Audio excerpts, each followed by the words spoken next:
Вітаю, друзі. Ну що, давайте говорити про важливі речі. Про війну в Перській затоці. Закінчилась, не закінчилась, як буде впливати на нас? Чи буде використана ядерна зброя для того, щоб закінчити війну Трампом? Бо інколи це останній довід не вже не королів, а Трампів. Поговоримо про заяву речника МЗС і про потенційний невізит Віткофа і Кушнера до Києва. Поговоримо про що взагалі відбувається, про заяви Дівенса про Угорщину та Україну і взагалі куди рухається Україна. Про все це та інше будемо говорити сьогодні з фаховим політологом і викладачем Ігорем Рейтеровичем. Пане Ігоре, вітаю вас. Вітаю.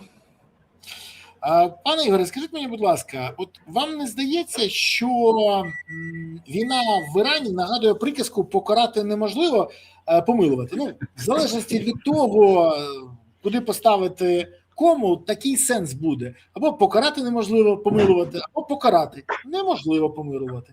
Всі учасники оголосили вже про перемогу. І Сполучені Штати, і Іран, навіть Арабські Об'єднані Емірати. Вони теж оголосили про перемогу.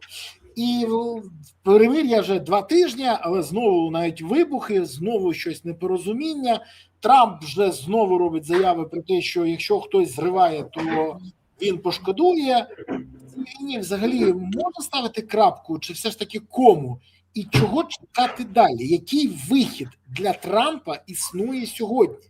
Бо, ну давайте відверто, це б'є по його рейтингу, по рейтингу республіканської партії і виборах, які відбудуться 3 листопада.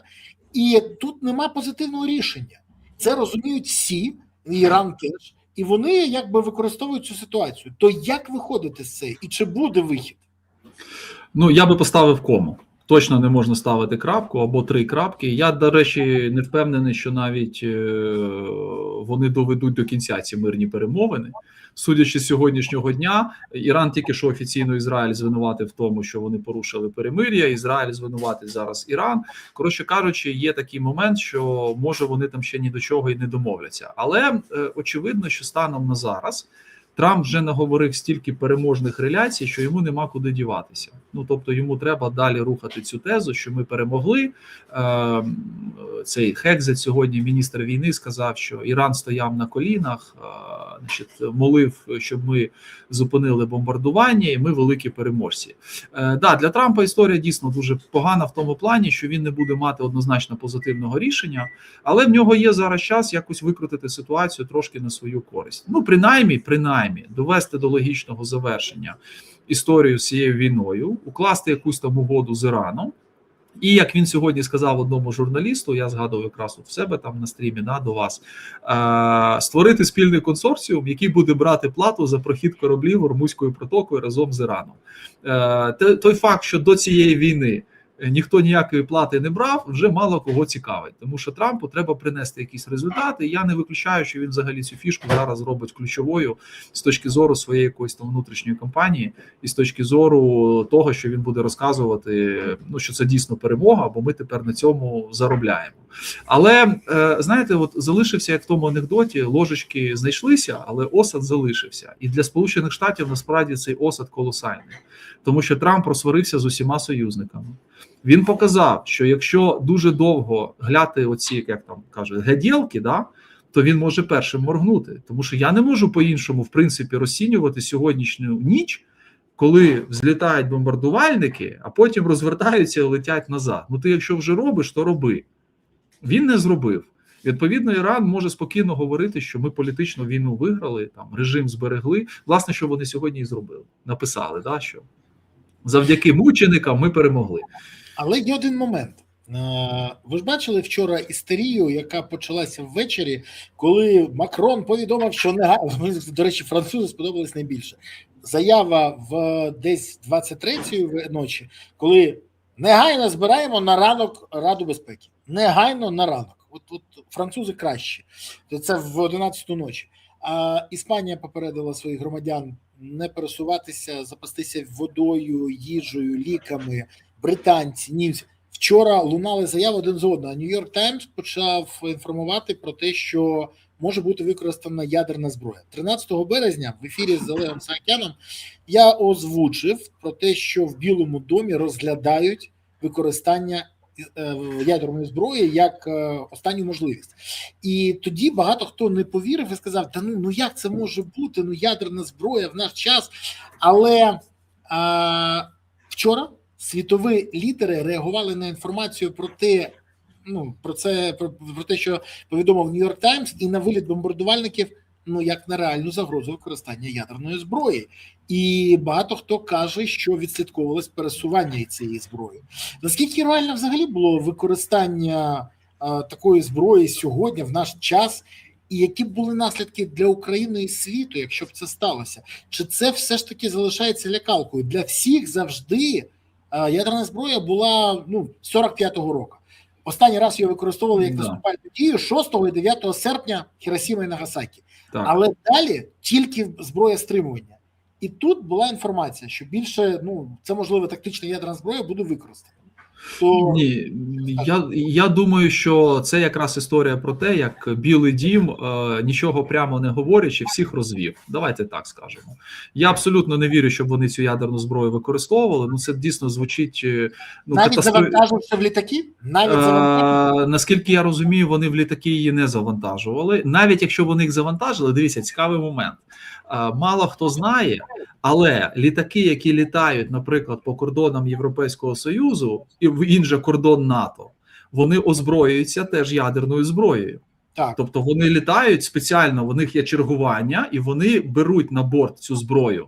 Вони зобов'язані по протоколу це робити. Як, до речі, росіяни ганяють літаки... слід. Це навмисно показує, що... Так. Це залишає слід. То я не виключаю, що вони просто, лякали. Хоча, дивіться, Білий дім вчора сказав, що стаття в Нью-Йорк Таймс – це маячня, бла-бла-бла, там фейки, але я не здивуюся, що вони просто спеціально нагнітали ситуацію. Слухайте, це ж доктрина Ніксона.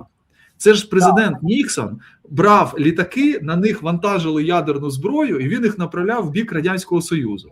Вони летіли, долітали 300 кілометрів, розверталися і летіли назад.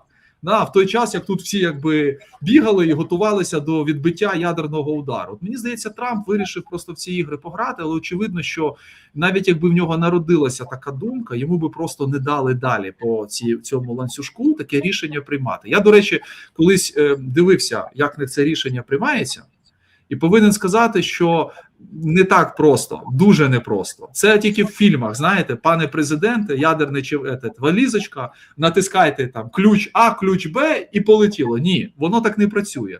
Там НОРАД-2, оця командування, там дуже складна система. І там стільки етапів, у американців навіть, що далеко не факт, що на всіх етапах буде прийнято позитивне рішення. І явно би всі люди в оточенні Трампа його би від цього відмовляли, тому що давайте відверто, з точки зору наслідків навіть не для України, а взагалі для світу, це ж випустити джина з пляшки. Просто випустити джина з пляшки. Показати, що ми можемо вдарити по якійсь країні, не ядерній, тому що Іран не є ядерною країною з точки зору зброї, володіння.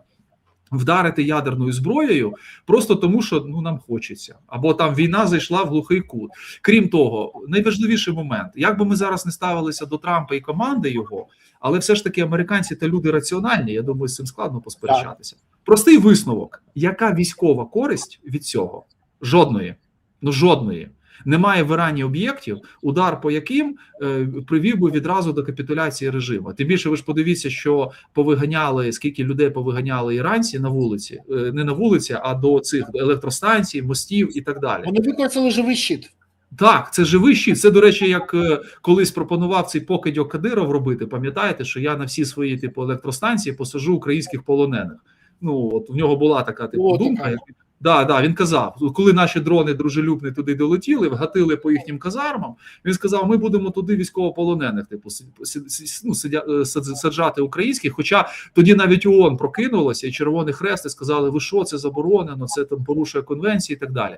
А іранці цих людей вигнали, причому, наскільки я зрозумів, частина вийшла сама, тобто це реально у людей був такий посил. От тому ця історія від самого початку вона була мало реалістичною, і я навіть не здивуюся, що хтось десь щось бовкнув, воно пішло жити своїм життям. Потім в Білому домі вирішили використати це в якості тиску. Але дивіться, я почав з чого? От всю гру, глядячи в один на одного, да, Іран виграв навіть в цьому плані. Він виграв. І політично, як би ми не ставилися до Ірану, це країна, яка є ворогом України, країна, яка несе відповідальність за агресію проти України, але я не можу не визнати, що вони вони переграли в цьому. І морально вони можуть казати, що ми якби вистояли. До речі, як ми морально переграли не один раз росіян, коли вони історично кричали: ми вдаримо ядерною зброєю по Києва, там ще якісь речі і так далі. Ми на це спокійно реагували. Пам'ятаєте, Залужний вийшов і сказав, що навіть якщо гіпотетично ви це зробите, Україна все одно буде опиратися, тому що ми знаємо, як це робити, ми вам це ніколи не пробачимо. Ми і так вам ніколи не пробачимо. Ми тоді їх переграли в цьому, а іранці фактично переграли Трампа. І Трамп, він зараз може в якійсь ейфорії, але я думаю, що люди в його оточенні прекрасно розуміють, що американців, вибачте, опустили. В цьому плані. Вони політично отримали дуже серйозний ляпас, дуже серйозний ляпас. Що він буде тепер робити, Трамп, я маю на увазі, далі з цим ляпасом? Оце питання. Це питання дійсно, тим більше, що тут ще один цікавий момент. Ізраїль вчора дуже відверто натякнув публічно, що варто закінчувати війну. Вони сказали, Іран більше не представляє військової загрози. Все, давайте закінчувати війну. І це теж не допомогло. Всі, хто зверталися, навіть Ізраїль. Але є один момент. Ізраїль зацікавлений в тому, щоб були досягнуті деякі цілі. І, наприклад, одна з цих цілей – це 21 квітня, щоб Трамп прилетів до Ізраїлю. В цей день буде День Незалежності Ізраїля, Йом ха-Ацмаут. І мені відомо, що зараз готується візит. Це не є таємною інформацією, він готується. Я запитав деяких людей, кажу, слушайте, на фоні всього, що відбувається, може скасований буде візит? Ні, готується візит. Але ж як може бути візит, якщо, я собі уявляю, Трамп стоїть там десь, не знаю, там в Єрусалимі, на Масляничній горі, ще, і тут повітряна тривога, летять ракети, Трамп біжить в бомбосховище, виглядає дуже комічно і несерйозно. Тому я не вірю в те, що до 21 квітня вони про щось не домовляться. От скажімо так, тут чисто на аналітиці, і в мене запитання. Сьогодні відбулася подія. Ізраїль, до речі, казав, це Іран розмовляє з Сполученими Штатами, у нас війна з Хезболлою. Ми просили не бити по Ізраїлю. Вони б'ють. Сьогодні Ізраїль наніс один з найпотужніших ударів по Хезболлі в Лівані. Іран намагається це прив'язати. Каже, оце зрив вже перемовин. Вся ця конструкція, наскільки взагалі вона устойчива, наскільки взагалі вона може вибудуватися, при тому, що це Схід, треба теж не забувати. Тому я і сказав, що ми ставимо кому або 3 крапки. Бо сьогодні що Іран каже? Атака на Ліван – це порушення домовленостей. США кажуть, Ліван не має відношення до домовленостей. І Іран про це знає. І дійсно Ізраїль від самого початку сказав, що Ліван не є частиною домовленостей. І вони будуть продовжувати наносити удари до тих пір, доки там Хезболла не візьметься за розум і перестане бити по Ізраїлю, і становити для Ізраїля загрозу. Тому я не виключаю, що насправді в п'ятницю навіть ніякі перемовини не почнуться в Ісламабаді. І пакистанцям тут треба віддати належне, вони дуже багато зусиль доклали до того, щоб це зробити. Оце, знаєте, я так почитав їхні звернення, ми звертаємося до наших братів, будь ласка, стримайтесь. Ми звертаємося до Сполучених Штатів, друзі, будь ласка, стримайтеся. Вони тут гарну роль, скажімо, відіграли, але я не здивуюся, якщо в п'ятницю нічого не буде. І все насправді закрутиться по-новому. Оце для Трампа насправді буде такий вже найгірше. І це найгірший виклик, тому що після такого без наземної операції вже ніяк. Наземна операція – це тисячі трун напередодні виборів. І це можливо, дивіться, можливо, тільки, давайте так, обмежена наземна операція. Спроба взяти під контроль все ж таки Ормузьку протоку і вирішити це питання. Але я думаю, що ми зараз побачимо Трампа, якого в США називають тако. Трамп always chicken out, який все ж таки почне якось домовлятися і намагатися все ж таки це питання вирішити якоюсь угодою. До речі, було заявлено вчора, що відповідати за перемовини буде Венс, не Вітков. З'явилася інформація в американських медіа, чому не Вітков? Тому що Вітков, коли дізнався про 10 пунктів, сказав, що це катастрофа, це взагалі неприйнятно. Хто укладає такі угоди? Вітков. Абсолютно цинічний діляга, я не знаю, як його ще назвати, да? Девелопер, який готовий там продати все, що хочеш, за копійку. Він сказав, що це неприйнятні умови. Ви що, Іран, по суті, висуває нам умови, ну, як він переміг, типу, в війні. А чому Венс? Тому що Венс зараз готовий робити все, що йому скажуть. Просто все. І він готовий їхати, домовлятися. І, до речі, він завжди був проти війни з Іраном. Важливий момент. Просто він закрив, як там, хліборізку, да? Ну, тільки він в Угорщині її відкрив, тому що дали команду. Накидав на Україну. Ми поговоримо про це секунду. Я просто кажу, що там йому дали дозвіл, і він накидав. А коли було з Іраном, він же був людиною, яка насправді категорично проти цього була. Але коли почалася війна, він 4 дні мовчав, на 5-й день десь виліз і сказав, президент знає, що робити, я з президентом. Тому що вже було, ну, не камільфо мовчати просто. Йому вже почали натякати, а де наш Джей Ді? А що таке? Щось він багато не коментує, да, цю історію. Тому для нього це може бути теж така, знаєте, такий шанс про щось домовитися і виступити, сомиротворцем разом з Трампом. Друзі, до речі, даю велику пораду. Є такий сервіс стрімінговий, називається Netflix. На ньому є серіал «Дипломатка». Дуже раджу подивитися. 23-й рік. Майже описується те, що відбувається зараз. Це неймовірно. Я завжди боявся таких історій, але от коли сценарісти виписують майбутнє. І це от зараз ви можете спостерігати. Да. Я дуже порадив би, ну там не 100%, але багато моментів, від яких ви просто будете в шоці. Дуже раджу подивитися. «Дипломатка» вийшла 3 сезони, в цьому році вийде 4-й сезон. Я так розумію, це буде фінал, але щось неймовірно. Пов'язано з Іраном, зі Сполученими Штатами, з союзниками, з президентом. В общем, дивіться, раджу. Я підтримую, я 3 сезони ми подивилися просто в льот. Да? Воно прекрасно зроблено і дійсно це дуже недурний серіал. Там гарно показана політика, про цинічність політики. Да. До речі, раджу підписатися на канал Ігоря Рейтеровича, який саме так і називається «Цинічна політика». Ну і не забувайте, будь ласка, підписуватись на цей канал. Це теж важливо. Поставте вподобайку, прокоментуйте, поширте відео. До речі, напишіть в коментарях, звідки ви дивитесь зараз ефір. От пишуть: Київ, Ломбардія, Литва, Київ знову, Тернопіль, Біла Церква, Одеса, Чернігів. Так, тут переписка. Київ, Полтава. Пишіть, звідки ви дивитесь. Пишіть, це все важливо. Дипломатка, я бачу, Житомир, люди дивилися, супер. Тому, будь ласка, пишіть зараз, звідки ви дивитесь.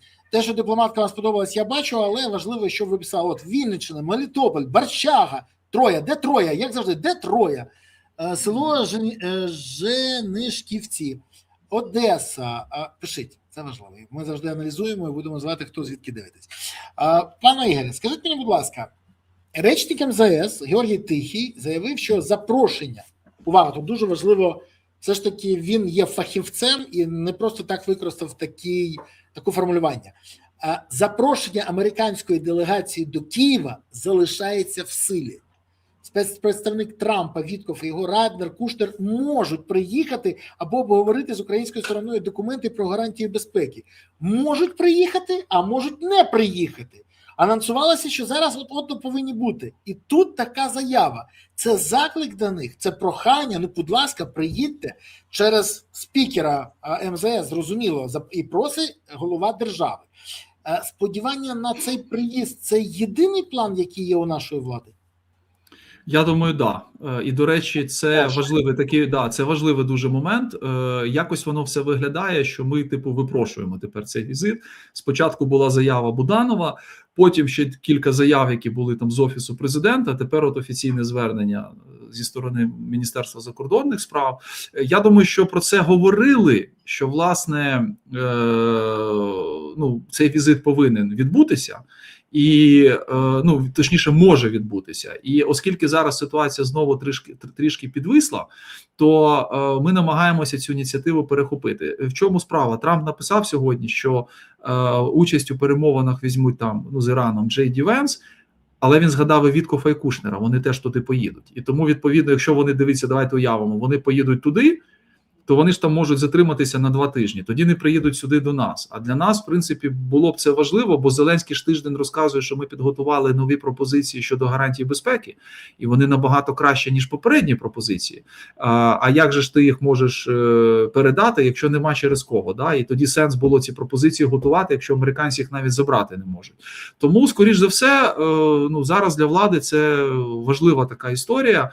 Вона була би, звісно, красива навіть з інформаційної точки зору. Вони приїхали в Київ нарешті, бо в Москві та вони були. Вони побачили, що тут відбувається, можливо, в них трошки зміниться думка. Я в цьому сумніваюся, звісно, але тим не менше. Але, от, як бачимо, американці поки цю історію, скоріш за все, на паузу поставили. І, знаєте, я тут ще бачу, можливо, певне протистояння всередині Офісу. Буданов, який перший зробив цю заяву, мабуть, мав якісь же розмови з ними, коли вони зустрічалися. І мені чомусь здалося, що Буданов всі зробив заяви про візит, і це не надто сильно було погоджено з Зеленським, тому що Зеленський включився після і якось не впевнено. І це такий тривожний сигнал, насправді, що, може, вони там десь не все один одному розказують і рухаються якимись паралельними курсами. Для України це точно не є якимось позитивом, це очевидна ж історія. Я погоджуюсь з тим. І ще один момент. Американські експерти, я їх називаю так, або добрі язики з Вашингтонщини, кажуть, що після того, як Трамп закінчить з Іраном, він займеться, не питанням України, Зеленським. Це окрема історія, в нього є пунктик, і там працюють вже, Умєров не зміг домовитись з ФБР, не зміг.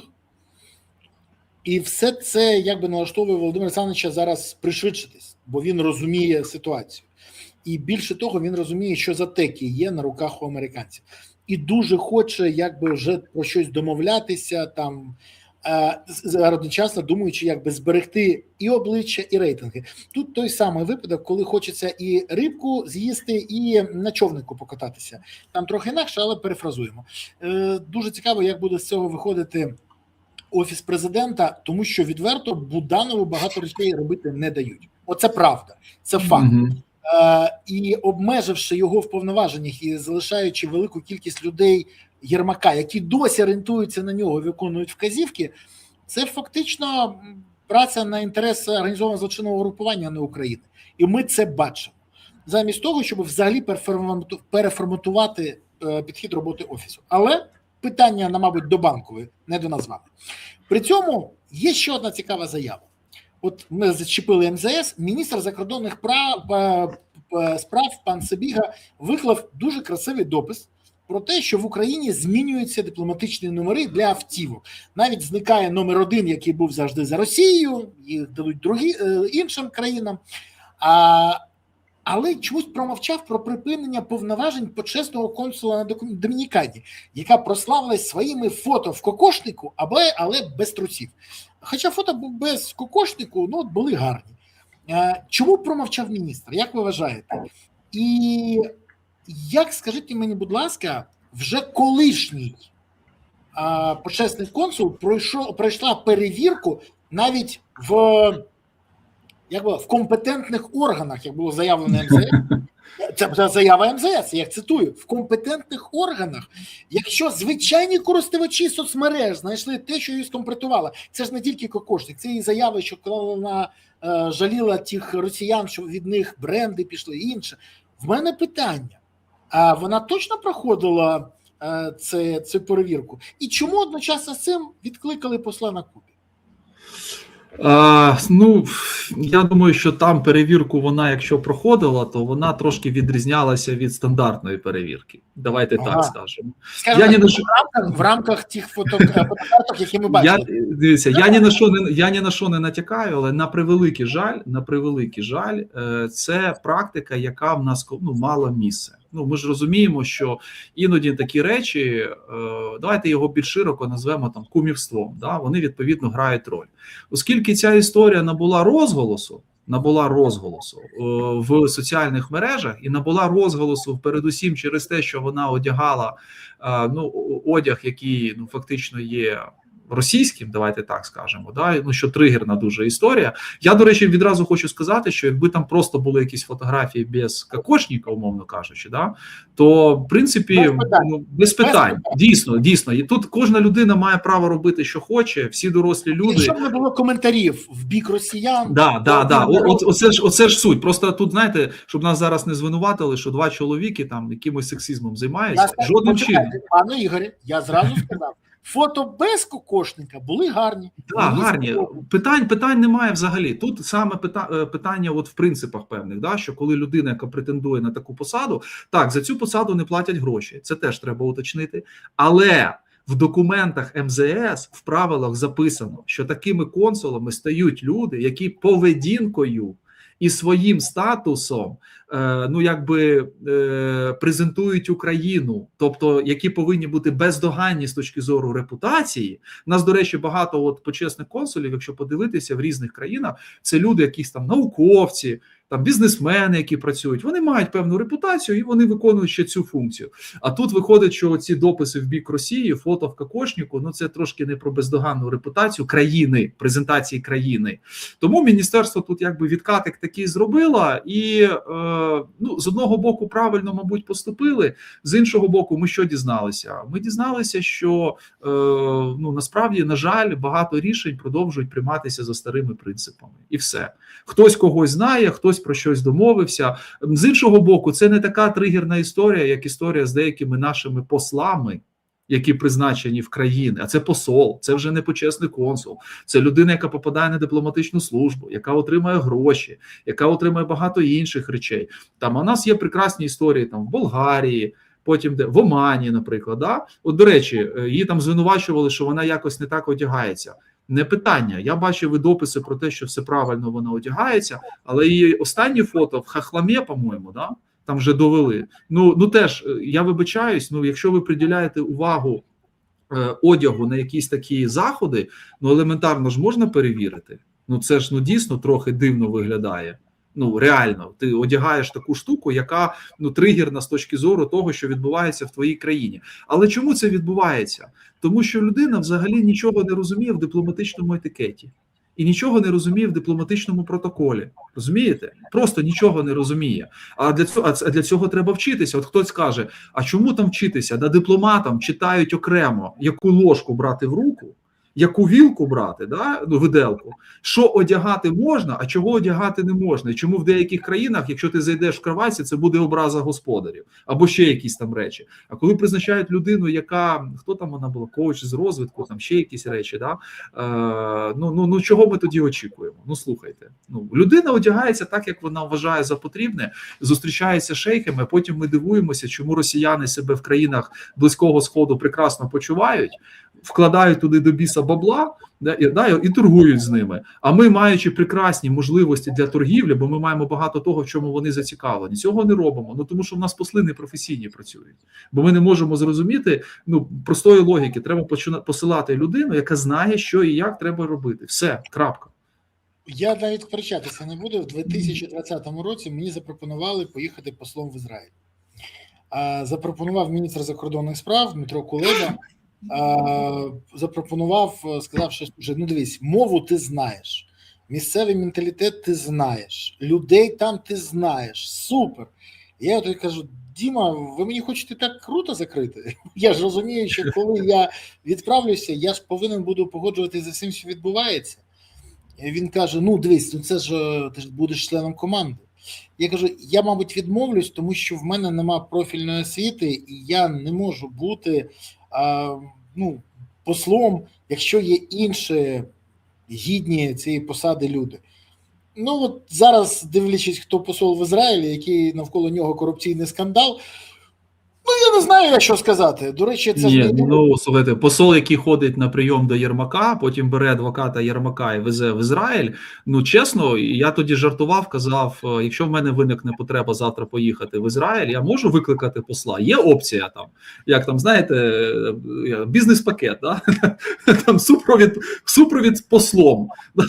щоб мене відвезли, все розказали, показали, там провели через митницю. Ну це ж абсурдно виглядає, розумієте? Ну людина дискредитована, але вона продовжує працювати. Я, до речі, вважаю, що от якраз послами можуть бути політики. Це нормально. Це в багатьох нормально, але я відмовився формально. Ні, з інших причин, зрозуміло. Да. Я до того, що не закривати рота собі. В нас насправді є люди, які були колишніми політиками, вони потім стали послами, і вони якісно виконують роботу. Тому що все ж таки, до речі, в Штатах прийнято військових часто призначати послами. Це дуже поширена практика. Тому що люди мають систему, розуміють, як це відбувається. Тому, коли, наприклад, призначали там Залужного, хтось казав, та військовий послом. Ні, це нормальна європейська і світова практика, насправді. Але коли туди їдуть люди, які взагалі до цього не мають ніякого відношення, і до них є безліч питань з точки зору їхньої компетентності, ну очевидно, що ми будемо мати проблеми. Будемо мати проблеми, які ми потім повинні вирішувати. І мені насправді тут дуже шкода наших фахових дипломатів, тому що я знаю особисто людей, які 15 років працювали в системі. А система ж, розумієте, суть дипломатії в чому? Це кар'єрна система. Ти рухаєшся по щаблям. Ти повинен кожен рік, кожні 3 підніматися. І тому ти тут заробляєш менше, але ти колись виходиш на певний рівень. І вони 15 років вперлися в стелю, і ця стеля в 19-му році наступила. І вони дивляться за всім цим, і бачать, кого призначають, а їх не відправляють. Вони просто йдуть зі служби, тому що, ну слухайте, ну родини, ну годувати треба, ще якісь речі. А вони працюють там якісь, ну в міністерстві, значить, міністерстві іноземних справ, да, наших, або закордонних справ, або, наприклад, ну там працюють в Україні, да, вони не можуть навіть нікуди виїхати. Ну це ж ненормально. Ви берете ресурс, в який держава, до речі, вклала гроші, готувала, вчила, і ви просто його викидаєте, тому що приходить коуч і каже, ну вона когось добре знає, і її призначають послом. Ну як так може бути? Погоджуюсь. І ще одна проблема, про яку можна згадати, але так вскользь. Величезна кількість дипломатів після закінчення строку терміну служби в посольстві не повертаються в Україну. Це страшна ситуація. Дипломатичні працівники не повертаються в Україну, яку будує Зеленський. Не через війну, до речі. Це було і раніше. Не повертаються, не бачать себе в Україні Зеленського. І я коли мені нещодавно одна людина запитала, а якщо б тобі інша влада запропонувала, ну якщо влада адекватна, Ізраїль, Естонія, Азербайджан, є ще декілька країн, на яких я маю розуміння, куди я можу поїхати. Але ж, ще раз, треба їхати для того, щоб принести користь, а не для того, щоб тобі закрили рота. От тому я і роблю такі висновки. Друзі, дякую, що ви читаєте, пишете, коментуєте, підписуєтесь, ставите вподобайки. Я сподіваюся, що поставили вподобайки. Але пишіть, до речі, звідки ви дивитесь цей ефір. Бо я бачу, зараз всі вітаються один з одним, всі чемні, це супер. Але бачу Дніпро, Київ, я все троє не бачу. І Утрехт, Торонто, Фастів, Дублін. От Фастів, Дублін мені подобається. Це десь поряд. Це от я зразу, коли таку історію Фастів Дублін, і зразу в мене Уліс Джойса, от моментальна асоціація. Саме так, ідеально. Одеса, Кривий Ріг, Дніпро, Варшава, Кривий Ріг, Полтава, Ужгород, Ріга, Латвія, Суми, Сполучені Штати, Вишгород, Одеса. Пишіть, це все важливо. Дякую вам, що ви активні і не пасивні. Троє нарешті. Пані Ірина, дякую вам. Разом з Лондоном і Полтавою. Нормально, і Солом'янка тут, і Чорноморськ. Всі наші в чаті. Скажіть мені, будь ласка, зараз перший корабель пройшов через Ормузьку протоку з дозволу Ірану після припинення вогню. Знову пауза, але кажуть, що завтра знову розблокують. Паралельно з цим Іран впроваджує плату за прохід через Ормузьку протоку. $1 за барель нафти в криптовалюті. Через Ормузьку протоку проходить приблизно 15-20 мільйонів барелів нафти щодня. Відповідно, Іран за день зможе отримувати 15-20 мільйонів доларів прибутку. Брати будуть за те, за що раніше ніхто не брав. Це було безкоштовний прохід. Це перше. Друге, я сьогодні прочитав в Wall Street Journal, що це нагадує сомалійських піратів, які теж почали як бізнес використовувати, брати в заручники там кораблі, судна, все інше, і в них викупали. Це бізнес. І зараз Іран так само діє, як ті пірати. І що єдиний варіант, який буде рішенням, це військове рішення. Знову. Але ж багато хто каже, що енергокриза закінчилася. То скажіть мені, будь ласка, у Ірана новий бізнес на тому, що раніше було безкоштовно, залишиться? Чи все ж таки Сполучені Штати або відіжмуть, або повернуться, як було? І, до речі, ціни на нафту у світі вже впали на 15% і падають далі. А коли вони впадуть, як вважаєте, на заправках в Україні? Бо сьогодні голова антимонопольного комітету щось там плямкав в Верховній Раді і так і не змог нічого пояснити. Дивіться, тут все складніше. Трамп сьогодні в інтерв'ю журналісту сказав, що він хоче з Іраном створити консорціум, який буде брати плату за прохід Ормузькою протокою. Завіса. Я згадую Остапа Бендера і, пам'ятаєте, плата за проход в провал. Так це ж було завжди безкоштовно, на відновлення провалу. Так, і от в цьому плані мені здається, що у Трампа дійсно така ідея є, тому що ми тут бачимо справжнього Доні, реального Доні, який займається цими речами, і відповідно він хоче на цьому гарно заробити.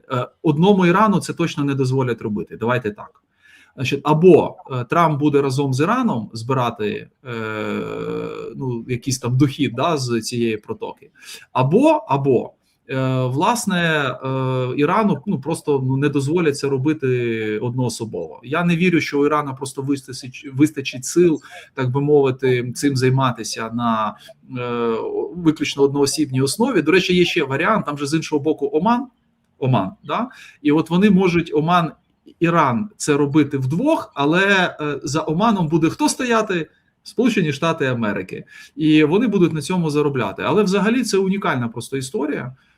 До цього дійсно це були міжнародні води, прохід по ним був абсолютно безкоштовний. Єдине, що іноді трошки, так би мовити, впливало, це технічні моменти. Там не могли кораблі відразу всі проходити, там певна черга якась була.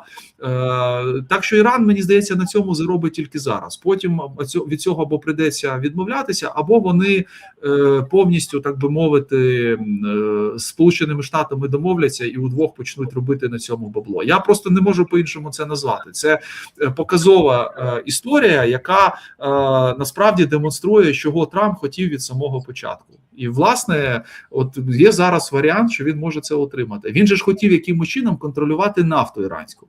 Якщо в нього не вийшло контролювати іранську нафту, значить він буде контролювати прохід суден і буде на цьому заробляти. Ще й підніжку Китаю поставить, бо там же в основному китайські танкери ходять.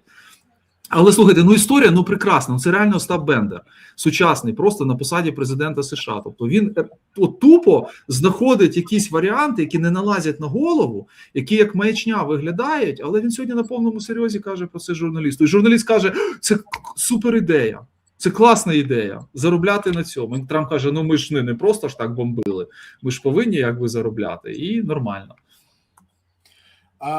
Мені це нагадує знову 400 відносно чесних засобів відйому грошей у Остапа Бендера. В нього таке було. Дивіться, у нас є проблема, знаєте, сучасна молодь, вона не читала ту радянську класику, яка, до речі, не завжди погана. Я от вважаю, що 12 стільців і золоте теля треба вивчати, бо це могло б допомогти уникнути величезних проблем у 2019 році. Бо те, що писали вони ще в 30-ті роки минулого сторіччя, ми побачили всі після 2019 року. Класику треба читати, про все це було. До речі, у Булгакова, якого теж не любить, про Шарікових і Швондерів теж можна почитати.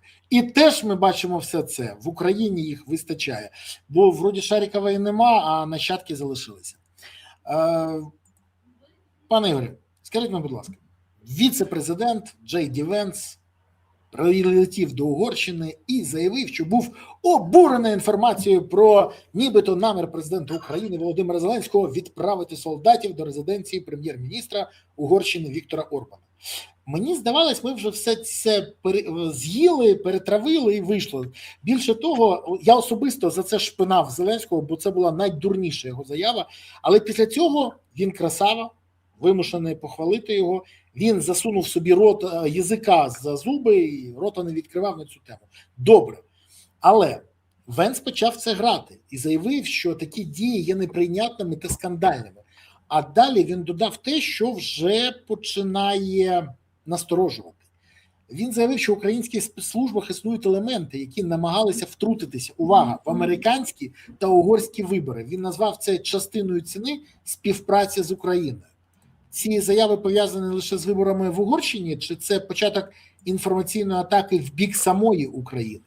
Бо, скажімо так, якщо це випадкова заява, я спокійно сприйму, хай, 12 квітня будуть вибори, і там далі або щось відбудеться позитивне, або щось негативне. І там будемо розбиратися. Але якщо це початок кампанії, то, може, варто готуватися вже?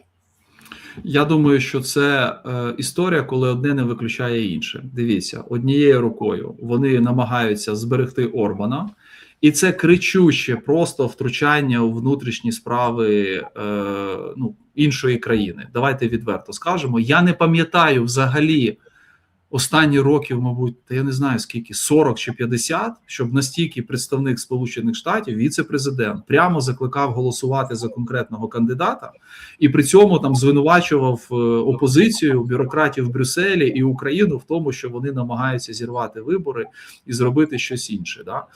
Це перший момент. Другий момент, я думаю, що це підготовка атаки на Україну. І, от дивіться, це ж пов'язані речі. Коли закінчиться історія з Іраном, вона ж рано чи пізно закінчиться, ми розуміємо. Да? Трампу все одно прийдеться до російсько-української війни повертатися. Він нікуди це необхідно для вирішення внутрішніх питань. Так. І от вам просте питання. Він це зробить в який спосіб? Він почне тиснути на Росію, чи він почне знову тиснути на нас? Оскільки ви кажете, що оскільки ви кажете, пане Бориславе, що в нього ще, і це правда, в нього не сприйняття фізіологічне Зеленського, і вони дійсно в дуже поганих відносинах. До речі, я знаю ще чому. Тому що вони насправді дуже схожі люди. Два нарциса, однакових два нарциси. А вони не можуть між собою ніяк нормально знайти комунікацію, хоча треба віддати належне, Зеленський намагався це зробити. Просто йому не те, мабуть, радили, і не ті люди радили, як це треба було робити від самого початку, він цього не зробив. Але окей. І Трамп, скоріш за все, почне тиснути знову на Україну. Тому Венс просто заклав кілька мін сповільненої дії, дружба, нафтопровід, те, що він сказав, що він був шокований заявами Зеленського стосовно Орбана, і ще пару речей, які вони потім можуть використати проти України. На превеликий жаль, ми, скоріш за все, повернемося знову до історії, яку ми мали в овальному кабінеті. Коли Україну почнуть в усьому звинувачувати і на нас почнуть тиснути. Нам треба до цього вже зараз готуватися. Я не виключаю, що і заяви про цей візит, як ми це підганяємо, це якраз історія про те, щоб якось на випередження зіграти і хоча б хоч трохи якось цю ситуацію врегулювати. Да? А так, нам треба готуватися до дуже великих проблем. Венс ще більш категорично не сприймає Україну, тому що в нього це ще вийшла особиста історія, коли його брат, кузен, двоюрідний брат, який воював в Україні, воював за Україну, дав інтерв'ю, попустив там по повній програмі Венса і кажуть, що Венс там просто був такий розлючений, що це нанесло удар по його іміджу. А ви ж розумієте, він же ж намагався побудувати імідж на тому, що він теж воював, що він теж військовий. Але всі прекрасно знають, чим він займався в американській армії. Він сам про це писав. Він був прес-офіцером.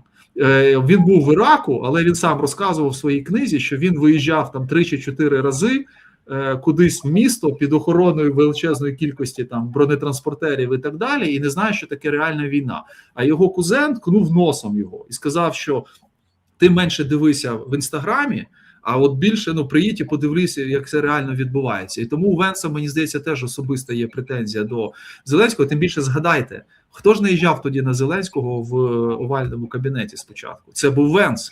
І тоді, до речі, відбулася колосальна негативна історія для нас. На заяви Венса повинен був реагувати хто? Єрмак. Андрій Борисович, який сидів і робив вигляд, що його тут немає. Тому що по протоколу, коли віце-президент, який близько не стоїть в рівень з президентом України, почав це говорити, треба було реагувати, ну, можливо, не послу, а Єрмаку, да, ну, за логікою, типу керівник офісу. Єрмак зробив вигляд, що він не при справах, і таким чином підставив, до речі, Зеленського і Україну. Ну, але Володимиру Олександровичу, мабуть, було окей, тому що Єрмак після цього ще довго залишався в фаворі і нікуди не дівався. А Венс запам'ятав. Він це запам'ятав, і я думаю, що він би був не проти за рахунок Зеленського і України, відповідно, теж самоствердитися. Тому для нас це, ну, погана історія. Нам треба готуватися до великих проблем. Вони будуть об'єктивно. Погоджуюсь, саме тому підіймаю ці теми, тому що розумію, в офісі президента не можуть спрогнозувати такі речі на декілька кроків вперед. Мені дивно це чути і розуміти, але говорячи з деякими людьми в офісі, я чую, що вони знаються на цих питаннях. Але кажуть, що Володимир Олександрович не сприймає погані новини і попередження про складні ситуації попереду. Тому краще тримати язика за зубами, щоб не отримати проблеми. Дивна логіка, але Зеленський зробив її нормою для сьогоднішнього офісу. Тому не дивуємося, що все саме так. Але Венс, окрім того, зробив ще одну заяву. Він вважає, що в переговорах між Україною та Росією відбувається торг за кілька квадратних кілометрів території. Він знову погано знається на географії і не розуміється, що там не тільки за метраж б'ються зараз наші війська. Він каже, чи варто це того, щоб загинуло ще сотні тисяч молодих росіян і українців? Чи варто це додаткових місяців або навіть років високих цін на енергоносії та економічної руйнації? Ми вважаємо, що відповідь однозначно ні. І це говорить американський віце-президент. До речі, як готовий погодитись зараз на лінії зіткнення, я розумію, нас, ну, при цій владі ми все одно нічого не зможемо зробити. Це я розумію. Тому на лінії зіткнення. Але віддавати цю землю, більше того, ми не почули засудження агресора. А це навпаки, це підігравання агресору, те, що він пропонує. І фактично ми спостерігаємо, що Венс натякає. Хай Росія з Україною домовляються самотужки. Це позиція США, от просто чекати? Чи це початок тої гри, про яку я казав? Ні, це початок гри, і дивіться, Венс нічого не скаже особисто. Він скаже те, що йому там дозволить сказати Трамп. І відповідно він озвучує тезу в тому плані, що, скажімо, Україна повинна піти на поступки, і взагалі немає сенсу битися за кілька там квадратних кілометрів, оскільки це не вартує тих втрат, які несуть обидві сторони. Ви ж зверніть увагу, американці постійно кажуть про якусь вигоду, тобто вони міряють все вигодою, вони не розуміють, що це війна екзистенційна, що Росія не хоче кілька квадратних кілометрів, Росія хоче всю Україну, це ж очевидно. Вона хоче так чи інакше і всю, ну, нас всіх захопити. І якщо поступитися трохи тут, то відповідно далі вона просто буде вважати, що вона може поступово знову атакувати, відхоплювати, захоплювати, рухатися далі. Але те, що Венс говорить про цей прогрес і говорить про те, що сторони дуже близькі до компромісу, це дуже негативний сигнал. Не тільки з точки зору зміни позиції США, мені здається, це негативна історія от ще в якому плані. Ми ж не знаємо реально, про що вони там на перемовинах говорять. А можливо, там дійсно відбувається якесь зближення позицій, про які нас просто не проінформували зараз. Що дійсно, я от про це.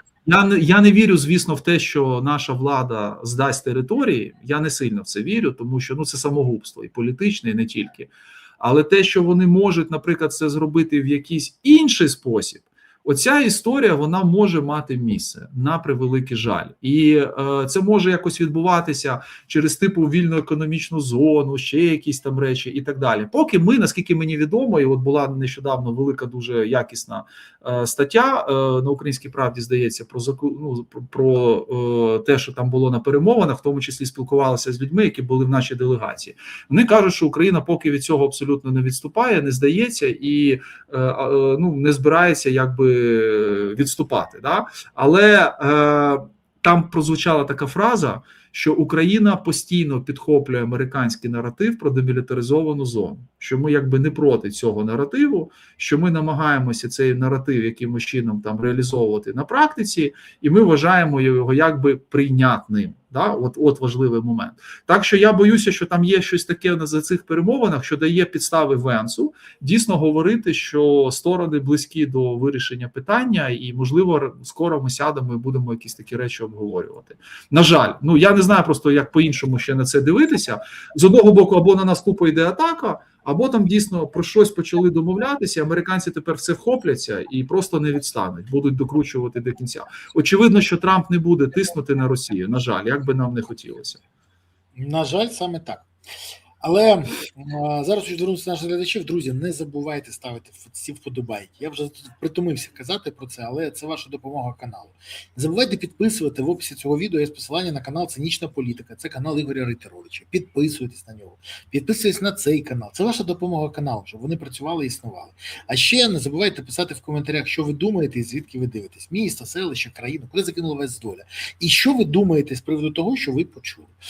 До речі, коли тут в чаті обговорюють про рогату скотину, я взагалі в шоці. Я ніколи не думав, що до того може дійти, але у ті чата цього невідомі нікому. Але давайте, пане Ігоре, відверто скажемо і визнаємо, що владі війна вигідна. Щоб вони не домовлялися, владі війна вигідна, бо вона дає можливість, по-перше, уникати відповідальності за порушення законів, а по-друге, на ній непогано, незаконно збагачуються. І не тільки Міндіч, або інші там представники цієї команди. І це не якесь припущення, а прямі висновки після аналізу законопроєктів, які подають слуги за командою з Банкової. Дивіться, у законопроєкті про публічні закупівлі номер 11520, який поданий був ще при Шмигалі, коли він той був прем'єр-міністром, а влада зараз між першим і другим читанням заклала правки, які дають можливості повертатися до старої корупційної практики, коли можна буде продавати неякісні товари державі за високою ціною для забезпечення ЗСУ. Яйця по 17 гривень стануть просто дитячою забавкою. Бо вся інформація знову стане закритою. Це наступна правка. Перша правка дозволяє купувати найкраще, без визначення того, що таке найкраще. От, наприклад, я телефоную, кажу, там до тебе Рейтерович прийшов, він тобі яйця приніс по 210 гривень за яйце. Це найкраще. Купуєш. І купують. Або, я кажу навпаки, там принесли тобі моркву, не дивись, що вона гніла, але вона зараз найкраща. Бо це знову від цієї людини. І все. Це трагедія, це треш. Вся інформація знову стане закритою і купувати будуть у своїх позавищених цінах. Якщо Зеленський мовчить цього приводу, то його все влаштовує. Але це ж проблема для України. То які перспективи, про які взагалі можуть бути перспективи закінчення війни, якщо війна відкриває вікно можливості для законного збагачення для влади і відтерміновує відповідальність за порушення законів? До речі, не тільки для влади, а й для різних міндічей теж. От як можна це прокоментувати? Це як прокоментувати, що частина так званої політичної еліти України живе своє найкраще життя. Давайте так скажемо. Це, до речі, люди віддають громадян України своє життя за Україну. Так. І віддають останню копійку, намагаючись підтримувати Збройні сили. Я, до речі, це побачив цей допис колись в Фейсбуці, хтось написав, і він став мемом таким, що в той час, як інші думають, як захистити країну, кожен на своєму місці. Очевидно, що у кожного є свої якісь інші можливості, різні, точніше, можливості, а вони живуть найкраще життя. І очевидно, що для частини цієї еліти війна дійсно є вигідною. Вона вигідна, тому що вона їм дозволяє максимально збагачуватися. Я думаю, що насправді, мабуть, особисто сам Володимир Олександрович хотів би все закінчити. Але бажано гарно закінчити, щоб потім переобратися, залишитися президентом, і так далі. Але він настільки вже просто попав в цей потік, що навіть звільнення однієї людини, Єрмака, якого, я так зрозумів, дуже ще специфічно звільнили, він, до речі, сьогодні оголосив про заснування громадської організації, яка буде захищати права військовополонених, в тому числі. От виникає питання, людина більше 3 років була головним відповідальним за обмін полоненими. Що ж ти тоді їх до кінця не захистив? Чому в нас тільки ГУР в основному займався обмінами ефективно, а Єрмак тільки їздив піаритися? Тому що це ж займалися інші люди, Єрмак фотографії потім робив, що він домовився про щось, а працювали вже інші. а він тепер створює таку організацію. То очевидно, що для цих людей все окей, їх все влаштовує, і вони будуть далі займатися тим, чим вони займаються. Ми побачимо ще інші законопроекти, які взагалі будуть закривати все, що тільки можна, щоб не було перевірок, і щоб опозиція, кляті громадські активісти, не менш кляті журналісти і носа туди не могли всунути. Ми ще, слухайте, сьогодні там виступала одна народна депутатка, і вона таку тезу закинула: треба обмежити соціальні мережі для дітей. А чому для дітей? Давайте для всіх. Давайте для всіх. Так от, дивіться, я написав «давайте для всіх» і скинув цю новину малому своєму, 15 років, да? Він мені пише зі школи: не наважаться. Я йому пишу: ти погано знаєш наших політиків. Просто дивіться, це ж не просто про захист дітей. От в чому суть. Це ж починається тестування. А давайте ми трошки там обмежимо, а потім ще там десь обмежимо, а потім там обмежимо, і потім ніхто не зможе написати просто про яйця по 210 гривень. Тому що не буде кому написати про це. Так же ж працює будь-яка, в принципі, влада, яка хоче обмежити якісь права і свободи людини і громадянина. І я вам скажу, що це працює навіть в демократії. Навіть в демократії. От ми демократія, хай зараз з певними обмеженнями, але це навіть і в демократії можна зробити. А Угорщина ідеальний приклад цього.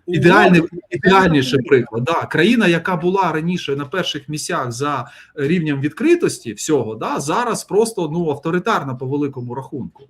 Росія колись була відкритою країною за Єльцина. Всі писали, що хотіли. В них в ЗМІ були олігархічні війни. Да? Вони валили один одного, все розкопували, розказували про корупцію. Зараз Росія зайняла останнє місце разом з Північною Кореєю в рейтингу свободи інтернету. І вони пройшли цей шлях за 20 років. І без Великої війни, дивіться, да, без Великої війни. Тож під час Великої війни можна швидше ж пройти. Тому я боюся, що ми в цьому напряму будемо рухатися, да, і частина людей, вона не хоче, щоб це... А до чому це призведе? Вибачте, що перебиваю. А до чому це? Ні, я думаю, що це буде або вибух, або все ж таки, війна ж все одно закінчиться, бо є об'єктивні речі, які будуть... Якщо ми дотягнемо з цієї історії до кінця війни, це добре. Просто я чого боюся? Що людей спровокують на вибух під час війни, соціальний вибух. Ми ж вже бачили картонковий Майдан. А тут, коли почнуть обмежувати, це ж може бути геть інша історія. І це нашкодить Україні. І я, розуміючи це, хотів би зупинити нашу владу, натякаючи: ідіоти, ви ж не тільки собі гірше робите, ви країні гірше зробите. Але щось, мені здається, не в коня корм.